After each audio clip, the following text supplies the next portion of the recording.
Wow. Fancy. Snazzy. I guess we have to do the awards now, don't we? Oh, we can't bitch out? We cannot back out. So the awards will be presented by Gus, Burnie, Ryan, and Gus.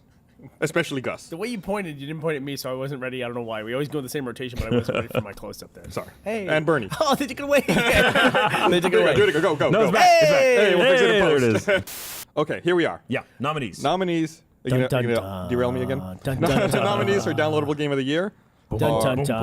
Far Cry 3 Blood Dragon, Gone Home, Brothers, A Tale of Two Sons, Mass Effect 3 Citadel, Papers, Please, The Stanley Parable, The Wolf Among Us, Walking Dead Season 2, Dive Kick, StarCraft 2 Heart of the Swarm, State of Decay. Wow. You also wanted to mention FTL.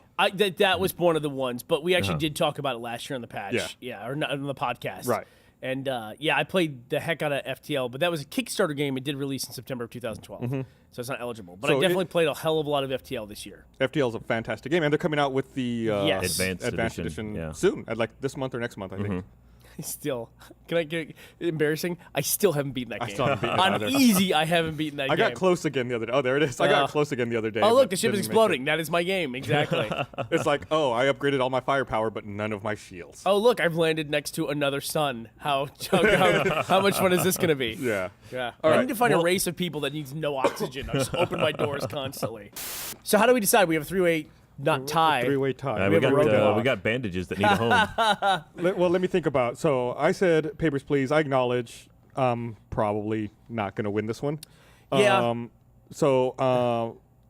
I God, like Far the Cry- graphic there said, "Brother, a tale of papers, please." So I don't know, man.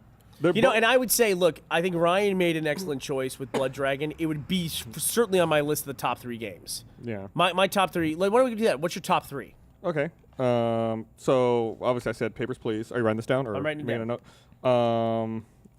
I would also say Blood Dragon Okay. and God, this is a good list, man. And I guess State of Decay.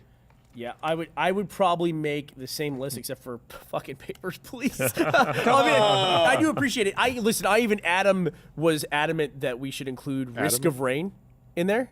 He's adamant, yeah. We should include Risk of Rain. I played Risk of Rain. That game just didn't do it for me. Did nothing for you. I would say Brothers, A Tale of Two Sons, I have Blood Dragon, and State of Decay as well. So you and I both have Blood Dragon would be our runner-up. We both have State of Decay in there too. And honestly, State of Decay would be on my list too. Yeah, but it's his first. But if I had to pick between Blood Dragon and State of Decay, I would pick Blood Dragon. I would as well. You would as well. He chose his number 1. I think we can confidently name Blood Dragon as our Game of the Year downloadable. Far Cry 3, Blood Dragon, downloadable Game of the Year. Look how easy that was. The God, we Patch worked Gaming together. Awards. We came over Yeah. It there. only took Teamwork. us 28 minutes to come to that conclusion. Oh, we also had to talk about all the games that weren't nominated for some reason. Before we jump into the list of nominees we have here for Game of the Year, we had the patch crew go around and talk to some Rooster Teeth employees. We have a and crew? compile Yeah, I a thought this list would be fun. of the Rooster Teeth employees' picks for their Game of the Year. It's about a 2-minute video. We'll get to watch and see what people think about it. So I don't know if we have that queued up. If we want to have it go, we can play that whenever they're ready. My name is Miles Luna, and my Game of the Year for 2013 has to go to Legend of Zelda: A Link Between Worlds. It added the ability to rent items, which mixed up the Zelda formula. It had the right balance of new stuff and incredible nostalgia. And damn, there's just so much polish on that game. Just listen to the soundtrack and the way it progresses. It's super cool, and I had a ton of fun playing it. Couldn't put it down. Hi, my name is Kerry, and my pick for Game of the Year is Link Between Worlds: Legend of Zelda. I'm a huge fan. I thought it was a great spiritual successor to a game. I was a huge Link to the Past fan, and I thought they took all the things that worked about that game and made a new one, and it's great. So, everybody go play it. Hi, my name is Adam Baird, and my Game of the Year for 2013 is Path of Exile. It had unparalleled character and item customization, and it was a really, really enjoyable PC game. I'm Ashley Jenkins, and my Game of the Year is BioShock Infinite. I really enjoyed the game. I was a big fan of the original BioShock. I loved going to Rapture. I loved the closed-in, dark environments and that element of danger. And I also really appreciated that BioShock Infinite did the exact opposite of that. You know, wasn't a big fan of BioShock 2. It wasn't that creative. It was just, let's take the story and let's swap it.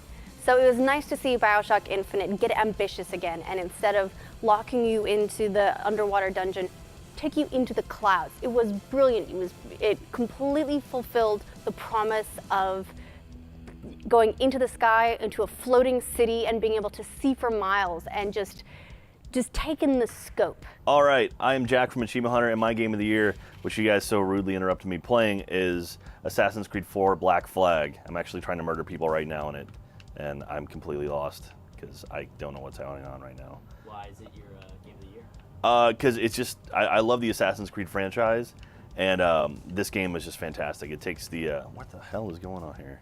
Sorry, I'm trying to murder this person. Oh, I killed the bodyguard. Damn it. Damn it, Kyle. My name is Ray Narvaez Jr. from AchievementHunter.com, and my game of the year is Metro Last Light. You can you see it now, Kyle? Is it in the light? Is it in the light? In the light? Do you get it? Metro Last Light is a fantastic game. The first game, Metro 2033, kind of had its issues. Metro Last Light improved on all those issues. The single player is phenomenal. The story's great. It's very atmospheric. That's a word, right, Blaine? I didn't go to. Okay, cool. And yeah, it showed you that not every first-person shooter needs multiplayer to be good. So check it out now. My name's Gavin Free, and my game of the year is GTA 5. I like it because of Trevor, right? And the bit where he's like... That's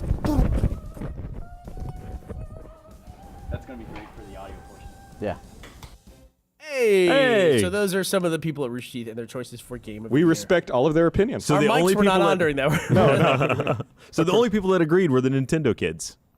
We compiled a list of between the three of us of games that we thought were potentially Game of the Year material. That list is BioShock Infinite, Last of Us. Oh, look, it's up there. GTA 5, Assassin's Creed 4, Dead Rising 3, Saints Row 4, Animal Crossing New Leaf, Tomb Raider, and XCOM Enemy Within. That's funny because I think I downloaded almost all of those games. But they all had retail releases. Yeah. So Enemy Within is one of those strange ones where That's a it weird one. almost would have been a downloadable game. I feel like it should have been, but it had a on-the-shelf retail release. I don't think you that couldn't was buy it. standalone. Yeah, you couldn't buy it as a pure DLC. Correct. Could you? It's like it seemed like it should have been DLC. Maybe on PC, but Yeah, but you had to buy the full standalone game, and you didn't need the previous version for it. yeah. So I guess that leaves us with what's your pick? Game of the The year. Last of Us, I think. I have to say Last of Us was, I'm glad to hear that. Last of Us was such an amazing experience for me. And this does go back to, is it gameplay or narrative? You could argue that some of the gameplay in Last of Us was really repetitive. When you're creeping through your, 80th fog-filled room with clickers in it. But I thought the experience of playing Last of Us, it was literally like a book I couldn't put down. I really just couldn't wait to get home and play that game and see where the story was going. Even after I played the game, we have movie night. Ashley and I had movie night. We watched the cinematics all in a row just to see how it held up. Because Naughty Dog, who makes Last of Us, is a PlayStation 3 exclusive. They do a great job with cinematics. I mean, the Uncharted series is a great cinematic game and a wonderful franchise. But Last of Us, I thought was a great experience. The story, even though the story itself was so simple, I mean, you have an apocalypse and then a guy has to guard a girl who's the key to solving potentially the apocalypse. We've all seen that story 1,000 times. Right. That's a basic, simple story, but they told it. I was so engaged with the characters and everything. I just loved Last of Us. They built the world very well. So good. In addition to that. And it's like you could really get immersed and you could really understand how the world had become that way and why things were the way they were. It was beautiful art direction, and everything just made sense as a result of it. And furthermore, I think that they ended that game really well. It's tough. It's tough to talk about how good the ending is without turning off viewers. I was really afraid that if they had gone another 2 or 3 minutes more, that it would have been ruined. But they definitely ended it at like the perfect moment where you're like, yes, perfect. So listen. Congratulations to Naughty Dog. This is one of many Game of the Year awards that Last of Us has won. And the most important Game of the Year award that Last of Us has won. By far. By far. Head and shoulders. The most important. But I really can't say enough good things about Last of Us. It was a great game. And it's well worth getting your hands on a PS3 if you're not a PS3 owner and finding a way to play that somehow or some way. Congratulations to Naughty Dog and Ubisoft. Game of the Years. Bye. Band-Aids. Games of the Year. Get out of here. Of 2020.